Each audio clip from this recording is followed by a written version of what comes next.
Feliz Ano Novo! Hoje a gente transmite o primeiro episódio do videocast Saúde e Bem-Estar de 2025. Vamos falar sobre saúde mental e metas para esse ano que se inicia e como a gente pode construir esse ano de 2025 alinhado ao nosso bem-estar. E para falar sobre o assunto, eu convidei uma psicóloga, ela que sabe tudo sobre terapia cognitiva comportamental e muito mais, Benéria Donato. Prazer tê-la aqui. Olá, imenso prazer estar aqui, não é? Nesse primeiro pontapé para a gente poder viver um 2025 bem legal e bem saudável. Pois é, com certeza. E quando a gente pensa, né, Benéria, o ano começando, a gente olha aí o que a gente não conseguiu fazer no ano anterior e o que é que a gente pode melhorar aí de ajustes, fazer alguns ajustes para que essa meta possa ser de fato atingida em 2025. Mas, como vocês psicólogos bem dizem, a gente não deve trabalhar sob pressão, né? Mas de uma forma mais tranquila, porque senão a gente termina atropelando também os nossos sentimentos. Exatamente, os nossos sentimentos, as nossas respostas, os nossos próprios pensamentos, né? E eu penso que é importantíssimo quando a gente pensa em iniciar um ano, não só rever o que, digamos, não deu tão certo, mas acima de tudo, como é que a gente pode aprender com isso e elaborar ou reelaborar as nossas metas para esse ano dar mais certo ainda, né? Pois é, verdade. E qual que é a importância que a gente pode ver em relação às metas? Como é que a gente pode elencá-las e fazer isso de uma forma leve? Então, de fato, ter metas é importantíssimo, inclusive é um dos fatores que pode diminuir os índices, né, digamos assim, de problemas, dificuldades emocionais. Entretanto, todavia, porém, né, a forma como devemos fazer essas metas realmente pode ser um fator de risco ou um fator de proteção da saúde mental. Então, existem algumas ideias, né, que a gente pode ter para construir essas metas de uma forma mais segura. Primeira coisa, uma meta, ela precisa ser muito mais alinhada com um propósito, com coisas que realmente são valiosas e importantes para mim, do que com comparações, do que simplesmente eu querendo ser ou ter o que as pessoas mostram por aí. Então, eu preciso me conectar comigo mesmo, com o que é realmente importante para mim, para eu saber realmente o que é que eu preciso traçar para o meu ano. Quando você fala, né, que pode ser tanto um fator de risco quanto um fator de benefício para a saúde mental, eu fiquei pensando no seguinte, né, uma pessoa ansiosa, né, Uhum. todos nós temos ansiedade, mas aquela pessoa que tem ansiedade de uma forma que termina atrapalhando aí a sua rotina, o seu dia a dia. Então vamos pensar aí, essa pessoa não traça metas para o mês, para o ano, para o trimestre. Termina sendo mais difícil ela lidar com essa ansiedade, porque as coisas vão se atropelando, Benéria? Sim, e eu já vou adiantando também que a própria pessoa, quando ela é mais ansiosa, Cíntia, ela vai ter dificuldade de traçar essas metas. Por quê? Traçar meta requer parar um pouco no meio do dia a dia, parar um pouco e refletir, pensar e até, quem sabe, preferencialmente escrever ou digitar isso. E normalmente a pessoa ansiosa, ela acha, não é, que isso é, digamos, perder tempo, ou no geral ela não tem condição disso. Então, o que eu posso dizer é, se você é mais ansioso, vale a pena perder esse tempo, que não é perder tempo, para reorganizar a tua vida. Não necessariamente a gente precisa pensar em metas para o ano inteiro. A gente pode pensar em metas para daqui a 30 dias, para daqui para o meu aniversário ou para uma data significativa. E eu digo a você, vale a pena perder esse tempo, repito que não é perder tempo, parando um pouco e estabelecendo metas. Metas precisam estarem alinhadas com aquilo que é realmente importante para mim. Por exemplo, se para mim é importante a saúde física, eu ter saúde, por que não incluir nas minhas metas de 2025 um autocuidado maior comigo mesmo, pensar em alguma atividade física? Então, a meta precisa ser alinhada nos teus valores, no que é importante para você. Mas a meta também precisa ser específica, clara. Não adianta você dizer assim, eu quero ser mais feliz em 2025. Claro, isso é uma coisa importante. Mas a gente precisa ser mais específico e concreto. O que é ser feliz para você? Para você ser feliz, o que é necessário no dia a dia? Por exemplo, se eu tiver com a câmera, né, um Big Brother, vamos dizer assim, olhando você numa câmera, não posso te escutar. Preste atenção nisso, eu não posso te escutar. Como é que eu, só olhando para você, posso identificar que você está mais feliz? Que coisas você vai fazer ou você vai demonstrar que faz com que prove que você está mais feliz? Então, a meta tem que ser exatamente não mais subjetiva como ser feliz, mas o que é que eu preciso no dia a dia fazer, obter, sentir, demonstrar, que mostre que estou feliz. Então, repetindo, metas baseadas no que é importante para você, num propósito, tá? Algo importante, e metas mais específicas, mais concretas. Isso que você colocou é bem importante, né? De ter um propósito para poder pensar numa meta para você.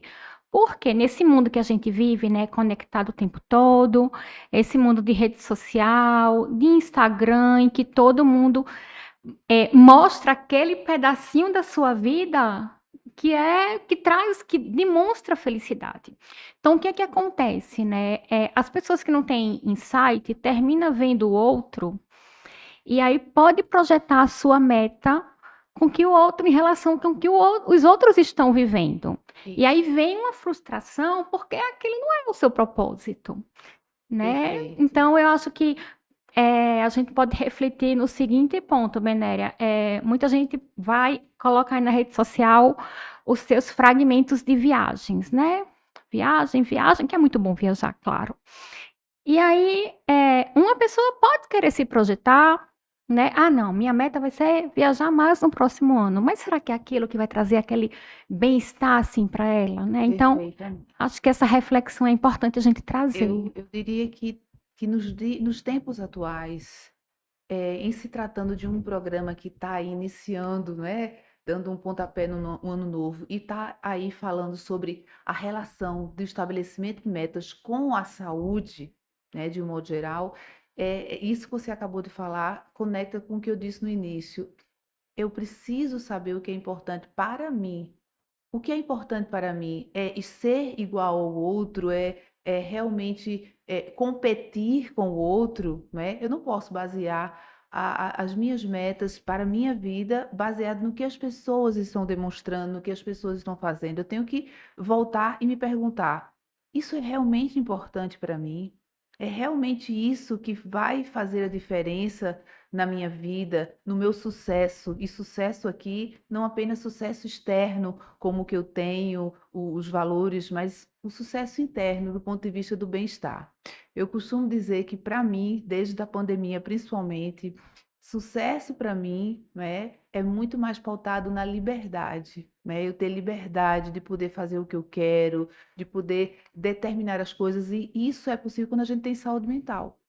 Então, acho que ter saúde mental precisa estar cada vez mais dentro das nossas metas. E para isso, a gente precisa colocar minimamente os autocuidados e ficar determinando o que eu quero para mim, as minhas metas, baseado no que as pessoas estão, vamos dizer assim, divulgando nos seus Instagram, não é uma coisa legal. Acho que é bom a gente ter um modelo, a gente ter alguém que a gente se inspire, a gente poder fazer isso. Eu acho isso minimamente saudável.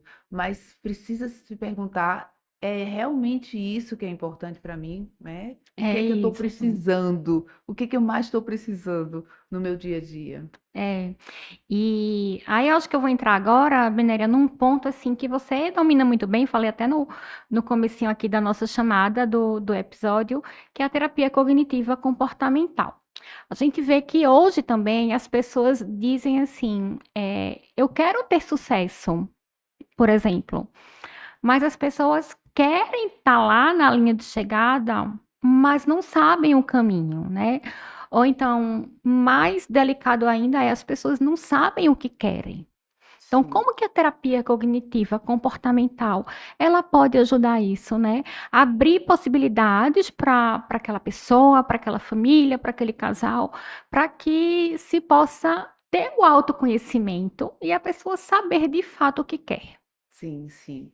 A psicoterapia cognitivo-comportamental, que na verdade foi há quase 30 anos, não é? Aí, a minha escolha para usar no meu raciocínio clínico para ajudar pessoas de diversas faixas etárias, em diversos contextos, é uma das abordagens que mais tem evidência de sustentação científica. É exatamente por isso que eu escolhi, para que eu possa realmente ter uma possibilidade maior de ajudar as pessoas. E uma das coisas que a TCC, a terapia cognitivo comportamental, traz muito bem é que nós somos, em grande parte, o que pensamos. Então, a forma da gente ajudar as pessoas nesse processo é ajudá-las a prestarem atenção não apenas no que elas estão fazendo, tá? Mas também no que elas estão pensando. Quais são as coisas que eu converso comigo no dia a dia, tá? Então, às vezes, essa forma de pensar, que obviamente está alinhada com coisas mais profundas, que são as nossas verdadeiras crenças, nossas verdadeiras verdades, que a gente aprende aí desde a tenra infância, né? A gente precisa prestar atenção nisso. Então, uma forma de ajudar a quem está aí perdido, né, sem saber por onde começar, na elaboração dessas metas para 2025 é que as pessoas devem prestar atenção a quais são essas conversazinhas, né? Esses autodiálogos que a gente tem com a gente mesmo o dia todo, da hora que a gente acorda, à hora que a gente vai dormir, a gente diz coisas para a gente mesmo. Então, esses pensamentos, eles podem ajudar, e a TCC quer exatamente nos guiar nisso, mas eles também podem não nos ajudar. Não existe, tá? Preste atenção. Não existe pensamentos ruins, pensamentos bons. As pessoas costumam muito dizer isso, pensar positivo, pensar negativo. Eu não gosto, faz muito tempo que eu não uso esse termo. Eu falo o seguinte: existem os pensamentos que ajudam e os pensamentos que não ajudam em determinada situação. Então, se você está querendo iniciar o teu ano projetando ideias que se constituem em metas específicas e concretas, que estão baseadas muito mais no teu propósito, nos teus valores, naquilo que é importante para você, é preciso que você esteja pensando minimamente ideias e pensamentos que te ajudem nisso, tá? Então, prestar atenção ao que você vem dizendo para você mesmo é uma grande contribuição da terapia cognitivo-comportamental. E por outro lado também tem as crenças, todos nós temos crenças. Uhum. E essas crenças, elas podem ser limitantes, né? Elas podem limitar aí, o nosso planejamento, pode criar um certo medo. Então, como é que a gente deve trabalhar também essas emoções, essas sensações associadas aí a essas crenças que muitas vezes nos impedem aí de dar um grande passo. Nos sabotam, todos nós Isso. estamos sujeitos a isso, tá? Porque assim como o tempo todo tá aqui, né, circulando sangue, o tempo todo tá aqui meu coração fazendo o papel dele, o meu pulmão tá aqui fazendo o papel, o estômago tá aqui fazendo, cada órgão tá fazendo o seu papel o tempo todo. E que bom, estamos vivos, né? A mesma coisa que a nossa mente. Ela está o tempo todo pensando, essa é a função dela. Então a gente tem que realmente cada vez mais aprender a ser chefes, né, dos nossos próprios pensamentos. E uma forma da gente fazer isso é poder ter mais consciência de quais seriam essas verdades, quais seriam essas crenças que estão guiando os nossos pensamentos, estão atrapalhando as nossas decisões e a elaboração e digamos, não só a elaboração, mas a execução das nossas metas. Cíntia, eu sempre digo o seguinte, não só os meus pacientes, mas os meus alunos, né, que eu também sou professora e eu ensino outros psicólogos a fazerem o que eu faço nos consultórios por aí. Eu sempre digo que da hora que a gente acorda, tá? Até para reforçar um pouco essa questão da crença que você muito bem chamou aqui e que realmente pode estar atrapalhando as pessoas na elaboração e execução das suas metas, eu sempre digo às pessoas que da hora que a gente acorda, a hora que a gente vai dormir, nós estamos muito mais automaticamente a serviço de confirmar o que acreditamos do que de fazer aquilo que desejamos. Como, por exemplo, imagine que eu tenho uma vontade imensa de estudar todos os dias ou naqueles horários que eu planejei na minha meta para um determinado concurso. Isso é o que eu desejo. Entretanto, se lá dentro de mim, no meu inconsciente, eu aprendi por alguma razão, em algum momento, não importa onde, com quem, mas se eu aprendi e eu tenho uma crença de que eu não sou capaz, por exemplo, eu vou, sem perceber, de forma muito sutil, eu digo assim, muito rasteira, igual uma cobrinha, eu vou sabotando o meu comportamento. Porque, repito, o que fazemos todos os dias está muito mais a serviço de confirmar o que eu acredito, e nesse caso a pessoa acredita que ela não é capaz, do que de conquistar aquilo que a gente realmente deseja. Então, muitas vezes as pessoas dizem, ele não quer, né? Às vezes o marido ou a esposa diz para mim, Beneré, ela não quer o que ela está dizendo, porque ela não consegue fazer isso. Então, eu sempre digo, não, ela quer realmente passar no concurso, ela realmente quer ter autonomia financeira. Entretanto, tem uma crença aí que atrapalha, que sabota, né? Isso porque ela não acredita, ela aprendeu que ela não é capaz. Então, se eu tenho uma crença de que eu não sou capaz, eu tenho dois caminhos. Ou eu vou em psicoterapia redimensionar, flexibilizar essa minha verdade, essa minha crença, por exemplo, que eu não sou capaz, ou eu vou mudar a minha meta, ou seja, que é o que as pessoas normalmente fazem, elas desistem de estudar, elas desistem dos seus sonhos, das suas metas. E a TCC quer ajudar as pessoas exatamente a equilibrar o que elas querem com o que elas verdadeiramente acreditam, tá? Então, é por isso, Benéria, que muitas pessoas traçam uma determinada meta, né? Estudar para passar num concurso, e aí vem no ritmo, quando a gente percebe, já está com outra meta, já começa uma outra coisa sem terminar a anterior. É isso que acontece, aí termina não atingindo assim as coisas que gostaria. Sim, essa é uma das razões. Uma das razões é que o que eu acredito, por exemplo, eu acredito que eu não sou merecedor, é um tipo de crença. Eu acredito que eu não sou capaz. E essas crenças, elas direcionam, elas mandam nos nossos pensamentos, e os nossos pensamentos vão ali direcionando os nossos sentimentos e os nossos comportamentos. Sim, isso pode atrapalhar, isso pode ser uma das razões pelas quais você quer tanto uma coisa e quando você vê, você está fazendo outra. Você vai, aí depois você para. Isso é uma das razões. Outras razões por trás disso são diagnósticos. Por exemplo, pessoas que têm TDAH, que têm hiperatividade, outros diagnósticos, né? Vamos dizer assim, na esfera dos transtornos psiquiátricos, também pode estar por trás disso. E uma outra coisa também que pode estar por trás disso é a forma como você está administrando a sua energia, a sua rotina, tá? Muitas vezes a gente quer muito uma coisa e faz aquilo de uma forma sem ter uma administração da rotina. Por exemplo, a nossa energia, a nossa motivação. Eu costumo dizer que não é uma coisa indeterminada, ela se esgota.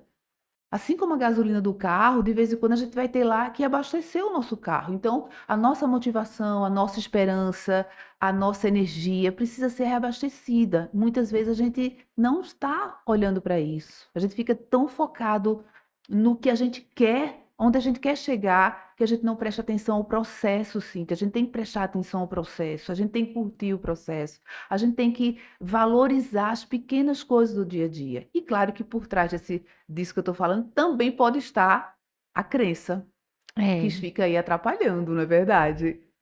E esse processo que você comentou, ele tem altos e baixos, né? Nesse Sim. processo, assim, da gente aproveitar o processo, curtir o processo. E se a gente não souber aproveitar esse processo, a gente pode desistir. Por que que eu falo isso? Vamos supor, né? A pessoa, ela traçou como meta aí perder 10 quilos, né? Começar o ano aí, perder 10 quilos. Ela sabe que para perder esse peso, ela precisa ter uma alimentação equilibrada, ela precisa seguir uma rotina de exercício físico. E aí, se passa 3, 4 dias por um determinado motivo, deixou de treinar, ou então não seguia uma alimentação equilibrada porque estava fora, em viagem, enfim. Aí Se você não tiver bem esse processo estabelecido, você pode desistir e voltar a estaca zero. Isso, né? E eu penso que tem duas coisas que a gente precisa acrescentar aqui nesse momento. Uma é uma palavrinha chamada flexibilidade. Eu penso que o perfeccionismo em excesso, ele muitas vezes é mais prejudicial do que ajuda, porque a gente fica muito focado em fazer de uma determinada forma do que simplesmente fazer executar. E às vezes, numa mínima falha, como por exemplo, não fiz hoje ou não comi hoje, eu não tenho essa flexibilidade, esse jogo de cintura de encarar isso como algo pontual. E, portanto, amanhã ou à noite eu vou retomar. Então, essa flexibilidade eu sinto que falta muito nas pessoas, tá? Aprender a ter essa resiliência, essas habilidades que deem condição a gente ter flexibilidade, porque a vida não é uma linha reta, vão ocorrer imprevistos e a gente precisa seguir apesar disso. Então, flexibilidade é muito importante. E uma outra segunda coisa que eu queria acrescentar aqui é uma palavrinha chamada autoconfiança. A gente vê muitas pessoas dizerem que não tem autoestima, que não tem autoconfiança. São duas coisas que têm a ver, mas são coisas diferentes. Mas especificamente sobre a autoconfiança, baseado nisso que você colocou, eu queria dizer o seguinte: como é que a gente pode ter autoconfiança? O que é autoconfiança? É confiar em si mesmo, né? Como é que eu confio em Cíntia, por exemplo? Como é que eu posso aprender a confiar numa outra pessoa, no caso em Cíntia? Quando ela combina comigo algumas coisas e ela cumpre. Aí ela combinou comigo, cumpriu. Tudo que a gente combina vai cumprindo. Então, isso vai criando essa relação de confiança entre mim e você, Cíntia. Então, como é que eu posso criar essa relação de confiança comigo mesmo? Planejando ou me propondo coisas e cumprindo essas coisas. Então, normalmente, se você que está me ouvindo aí, tá? Sente que tem essa autoestima um pouco abalada, preste atenção em quais são as coisas que você está se prometendo e que você não está cumprindo. Porque a nossa relação de autoconfiança, né, tem a ver com isso, o quanto eu estou me propondo e o quanto eu estou cumprindo isso. Por isso que, voltando para o tema central dessa nossa fala, que é metas, as metas precisam estarem alinhadas com algo que realmente é importante, com algo que é mais específico, que está claro, mas com algo que realmente seja alcançável.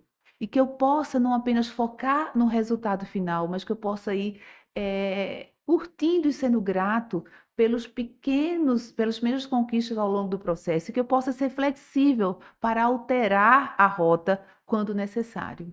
Pois é, e é aquela coisa também, né? A gente tá, todo ser humano ele pode dar um tropeço, pode errar, e isso não significa que a gente não pode recomeçar. A gente pode recomeçar a todo tempo e a todo instante. Isso. Falando sobre essa questão de metas, vou aproveitar que a gente está no comecinho do ano.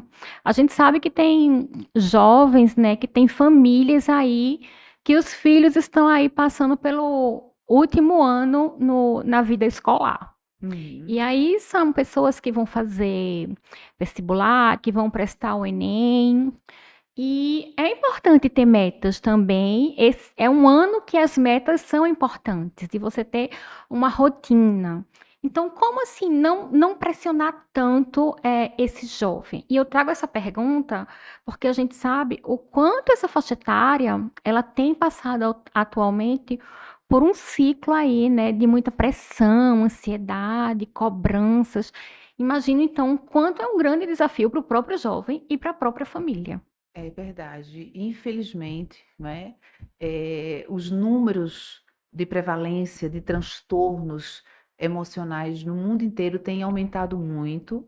O Brasil, desde 2017, é um dos países, né, que mais tem pessoas com transtornos de ansiedade. A gente tem outros transtornos aí, mas especificamente com relação ao jovem, que é uma das faixas etárias que mais vem sofrendo dentro dessa esfera das questões emocionais, eu diria que a ansiedade é algo muito importante. E nessa faixa etária, tem a questão hormonal, tem uma série de questões que mexem muito com o jovem, então é muita coisa para eles administrarem, fisiologicamente falando, para além dessa responsabilidade desse último ano, onde tem que decidir o que vai fazer, né? E tem que passar verdadeiramente numa prova. Então, assim, pressionar não é a melhor estratégia, né? A gente precisa motivar, a gente precisa estimular, certo? E claro que para isso os pais precisam minimamente terem habilidades para fazer isso. O que que a gente vê por aí? A gente vê muitos pais projetando e desejando o sucesso do seu filho, mas não vemos pais se preparando para serem pais saudáveis.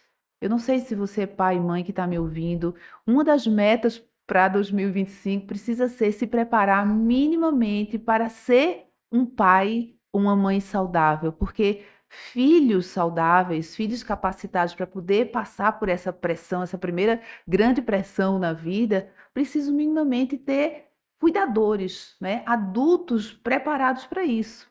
Inclusive, se você me permite, Claro. vamos ter agora no dia 24 e 25 de janeiro o EBRAPRESME, que é o Encontro Brasileiro de Prevenção e Promoção de Saúde Mental, e eu fiz questão de convidar duas especialistas, uma do Rio de Janeiro e outra de Salvador, para trazer um painel exatamente chamado Pais Saudáveis, Filhos Saudáveis, tá? Porque não adianta, se teu filho está nesse momento desse ano que vai começar e precisa realmente ter várias metas bem traçadas, ele precisa de pais que não sejam pais habilitados para pressionados, e sim habilitados para apoiá-los.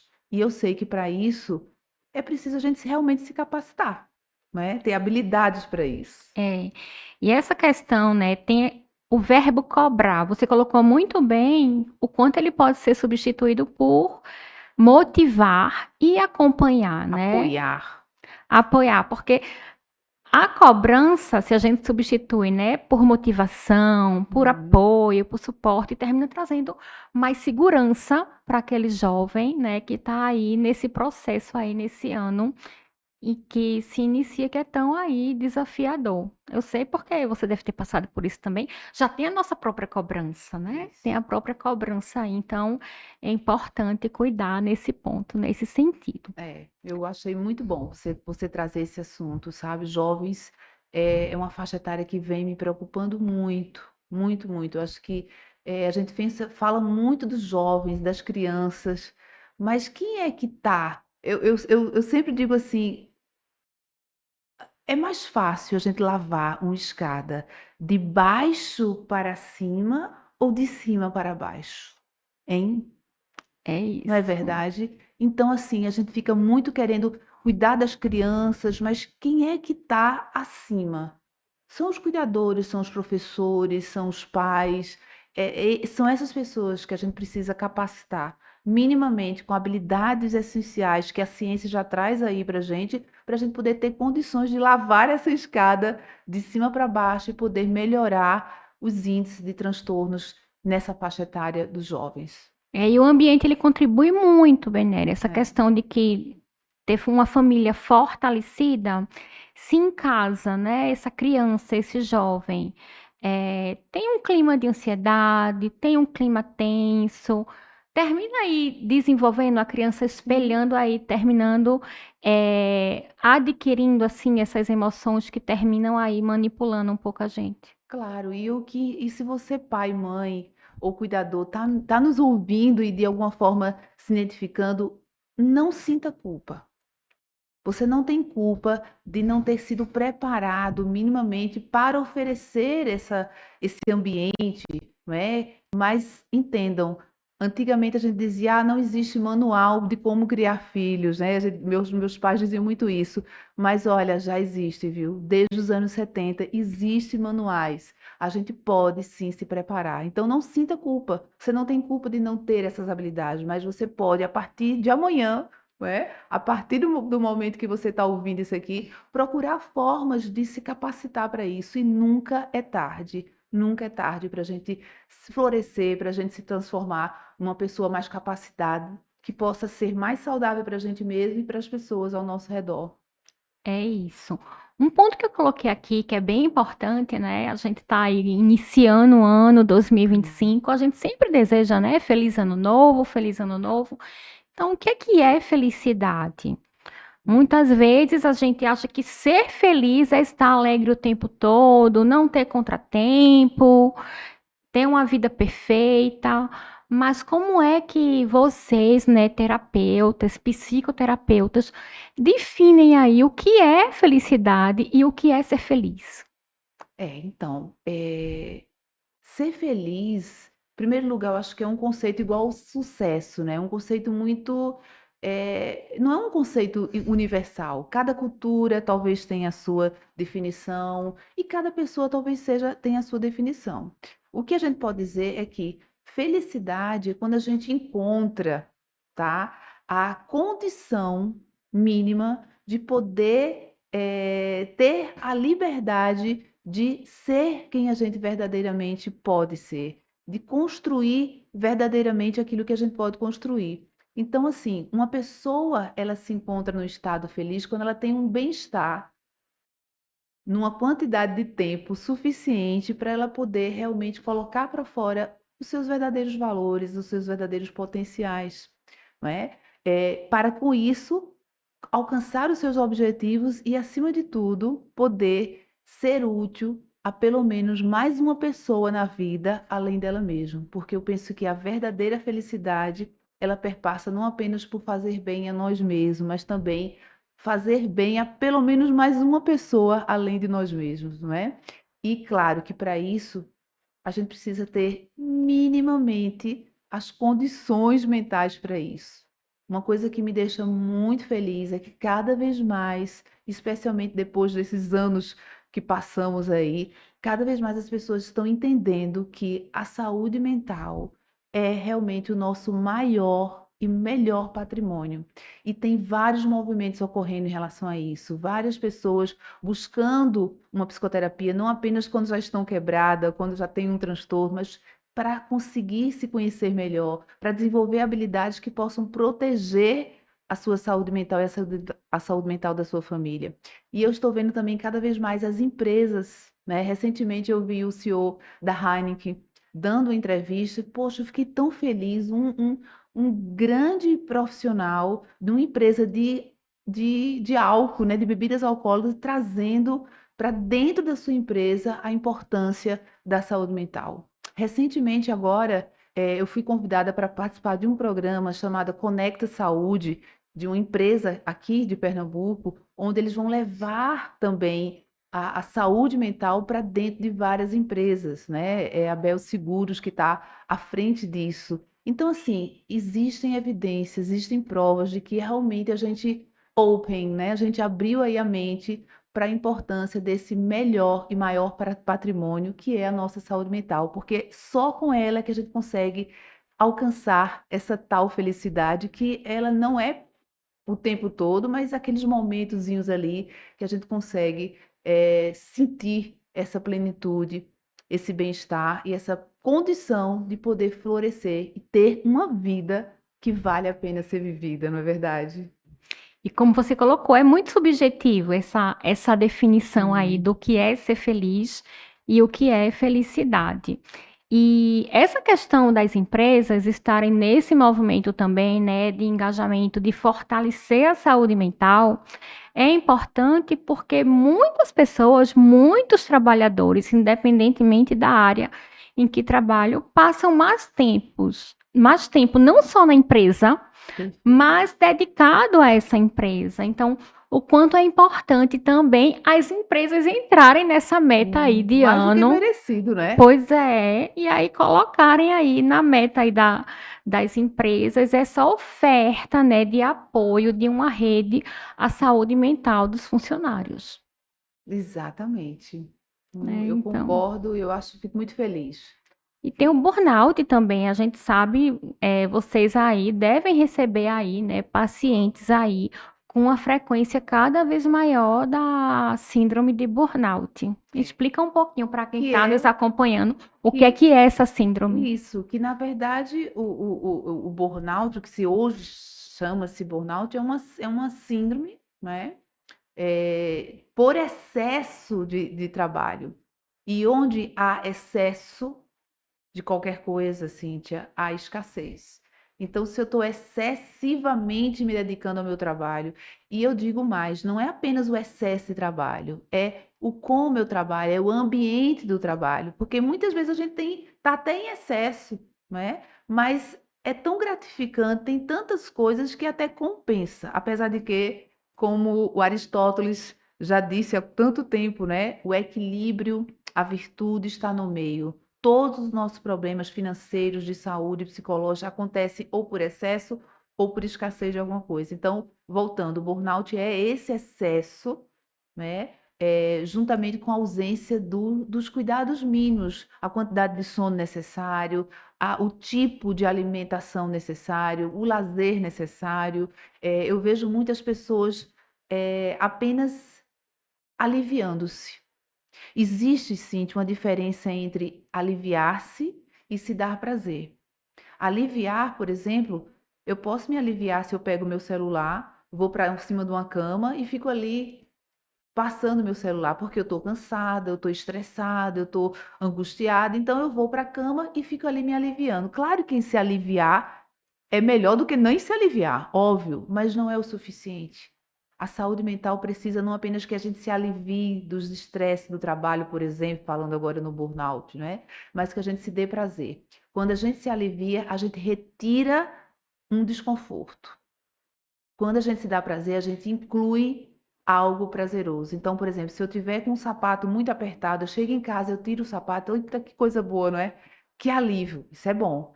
Mas o prazer é muito mais do que isso, é quando eu faço uma massagem, é quando eu incluo algo agradável. Então, eu penso que a gente tem que diminuir o que tá estressando a gente no ponto de vista aí do burnout, mas a gente também tem que acrescentar momentos prazerosos, tá? Não apenas ficar olhando o celular, muito pelo contrário, eu acho que vida saudável tem que dar um detox, você tem que fazer caminhadas na natureza, você tem que contemplar, você tem que fazer uma meditação, você tem que estar com pessoas, pedir ajuda às pessoas, conversar com as pessoas, né? Perpassa por isso. E eu penso que o burnout tem muito a ver com isso, com excesso de responsabilidade, de compromisso, de ter que ter, que ter, que ter, mas sem minimamente a gente botar aí na nossa agenda a gente mesmo, a gente se colocar nessa agenda e se proporcionar um pouco de autocuidado, né? Que é muito É. merecedor. Por isso que eu digo, não adianta apenas as empresas, né, por exemplo, colocarem programas como esse, por exemplo, é só um exemplo da que tem na Heine, que tem no Conecta Saúde. Se você, né, não absorver isso e não colocar isso para dentro de você, para dentro do seu dia a dia. Que bom. E para a gente finalizar, Benério, eu queria falar um pouco sobre uma meta que muita gente coloca aí quando está começando o ano, né? Que é se envolver em uma atividade que pense também no coletivo. Por exemplo, se engajar num trabalho voluntário, né? Ajudar de alguma forma determinados grupos. Então, essa meta que a gente coloca, né, de fazer esse bem-estar coletivo e não só pensando na gente, isso termina contribuindo também para quem pratica, para a gente aumentar aí a nossa sensação de bem-estar? Sem dúvida nenhuma, né? Existem várias pesquisas mostrando isso, tá? O que eu posso dizer para você é que quando você for aí minimamente se sentar um pouco para estabelecer as suas metas para 2025, pensando numa meta que seja pautado nos seus valores, uma meta que realmente seja valiosa para você, que seja específica, concreta, que seja minimamente justa e possível de ser alcançada, e que você possa também monitorar o avanço delas. Faça o seguinte, coloque as metas divididas em áreas. Por exemplo, a meta pessoal com relação à sua saúde, com relação ao seu corpo, com relação a algo para você. Coloque a sua meta social, que seria, vamos dizer, cultivar as suas relações com seus amigos. A meta familiar, como é que você pode estar dando mais atenção ao teu filho, à tua familiar. Não apenas a meta profissional e a meta financeira. E aí também inclui uma meta coletiva, né? O que que você pode fazer mais coletivamente? Você pode, por exemplo, ajudar alguma instituição? O que que você pode fazer para deixar um legado esse ano, né? Um legado. Isso eu sou suspeita, tá? Eu faço questão de estar sempre envolvida numa meta coletiva, por isso que eu gosto de organizar eventos, eu gosto de juntar pessoas, porque realmente é trabalhoso, mas é muito satisfatório. Isso realmente retribui para a gente, tá? Quando a gente realmente pensa em como também colocar aí no nosso leque uma meta que favoreça a mais alguém além de mim, como eu coloquei. Isso é um fator de proteção para a nossa saúde mental. Claro que se eu minimamente estou precisando me dar as condições, eu não aconselho que você já parta para uma meta Coletiva. coletiva. Eu penso que a gente precisa primeiro arrumar a casa, Cuidar não da é? gente Cuidar da primeiro. gente primeiro, coloca a máscara primeiro em você. Então pensa primeiro nas metas que vão te fortalecer o suficiente para esse ano você ser capaz de florescer. Quando é que a gente floresce? Quando a gente tem uma vida que vale a pena ser vivida, quando a gente tem uma vida que não apenas está se aliviando, mas também está se dando prazer, e quando a gente tem uma vida que a gente está deixando um legado, construindo um legado, que a gente pode oferecer algo meu para mais alguém além de mim mesmo. Que bom, que episódio lindo, né? Que bom tê-la você aqui nesse episódio aí do videocast de estreia para o ano de 2025. 2025. Eu estou bem animada com esse ano. Vamos começar aí muito bem e agora ainda mais com esse episódio com você. Muito obrigada também pela essa oportunidade, não é? Muito obrigada, a você também, muito sucesso, saúde, que você floresça cada vez mais. É isso, a gente vai finalizando por aqui, mas esse episódio ele fica disponível no nosso canal no JC Play e logo mais também ao longo dos próximos dias você confere os destaques aí do que a gente conversou no nosso Instagram, JC_PE. A gente vai ficando por aqui e a gente se encontra na próxima semana. Mais uma vez, feliz ano novo!